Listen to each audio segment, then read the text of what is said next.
Doctor Indu Chaudhary को Lalganj Lok Sabha seat से ticket देकर बहुजन समाज पार्टी विरोधियों को बहनजी मायावती ने करारा जवाब दे दिया है। उत्तर प्रदेश की लालगंज लोकसभा सीट से बहनजी मायावती ने वरिष्ठ समाज सेविका और बनारस की हिंदी यूनिवर्सिटी की प्रोफेसर डॉक्टर इंदु चौधरी को दांव पर लगाया है। आमतौर पर जो बसपा समर्थक नहीं है या बहुजन समाज की वह नेता जो बसपा की नीतियों को सही नहीं मानते, नेताओं के लिए आज से डॉक्टर लालगंज लोकसभा सीट से डॉक्टर इंदु चौधरी को टिकट मिलना कोई मामूली बात नहीं है, जो कि जिस प्रकार से बसपा सुप्रीमो बहनजी मायावती को समय समय पर बहुजन समाज के ही कई नेता घेरते हुए नजर आते हैं कि बहन जी की अपनी जमीनी कार्यकर्ताओं या जमीन नेताओं को टिकट नहीं देती हैं। लालगंज से डॉक्टर इंदु चौधरी को बसपा की एक तरफ से टिकट देना ऐसे आरोप लगाने वाले नेताओं के मुंह पर तमाचा है। इंदु चौधरी उत्तर प्रदेश में बनारस हिंदू विश्वविद्यालय में अंग्रेजी विभाग में सहायक प्रोफेसर है। वह लंबे समय तक उत्तर प्रदेश के कई जिलों में बहुजन आंदोलन में सक्रिय भागीदारी रही हैं।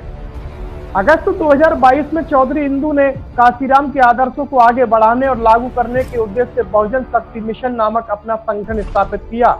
इंदु चौधरी नाम स्वयं स्पष्ट है। काशीराम जी ने हमें बहुजन शब्द सिखाया। अनुसूचित जाति, अनुसूचित जनजाति, अन्य पिछड़ा वर्ग और अल्पसंख्यक आबादी का लगभग 85% हिस्सा है। अगर वे एक साथ आ जाएं और अपनी ताकत का एहसास कर लें तो एक विशाल हाथी की तरह विजय हो जाएंगे।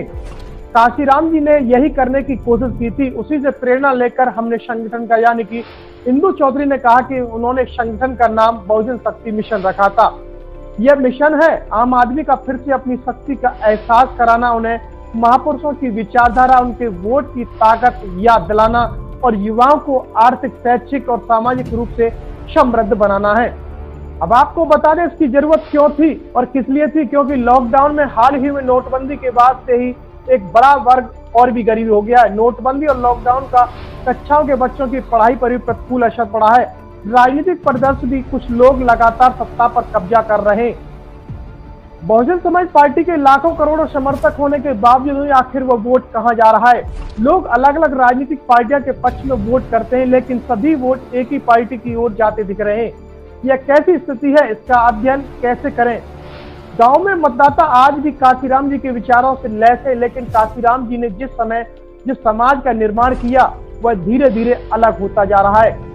शायद इसलिए कि यह वोटों में तब्दील नहीं हो पा रहा है। बहुजन समाज पार्टी के संस्थापक मानवर का साहब काशीराम जी द्वारा बनाया गया जातिवादियों के भीतर का सशक्तिकरण अब खत्म होता जा रहा है। कभी जातियों के भीतर की जातियां एकजुट होकर अपने अपने नेता पैदा करती थी, लेकिन अब ये नेता अपनी जाति के नेता बनकर के रह गए। वो संपूर्ण बहुजन समाज के नेता नहीं बन सके, क्योंकि जातिगत विचारधारा अभी भी पनप रही है। ऐसे समय में समाज को एकजुट करना होगा। पूरे भारत में काम नहीं कर पाएंगे, लेकिन कुछ क्षेत्रों में जरूर काम करेंगे। ऐसे ही बहुजन समाज पार्टी ने टिकट देकर इंदु चौधरी को सबको चौंका दिया है। लोकसभा चुनाव का पहला चरण 19 अप्रैल से शुरू होगा और इस चरण में 102 सीटों के लिए वोट डाले जाएंगे। फिलहाल इन सीटों के लिए नामांकन करने की प्रक्रिया भी तेज हो गई है। लालगंज लोकसभा सीट से बहुजन समाज पार्टी ने डॉक्टर इंदु चौधरी को तार करके विरोधी दलों को करारा तमाचा दिया है। मेरा ये चैनल सब्सक्राइब करें और मेरे हर अपडेट आपको मिले, इसके लिए बेल आइकन जरूर दबाइएगा।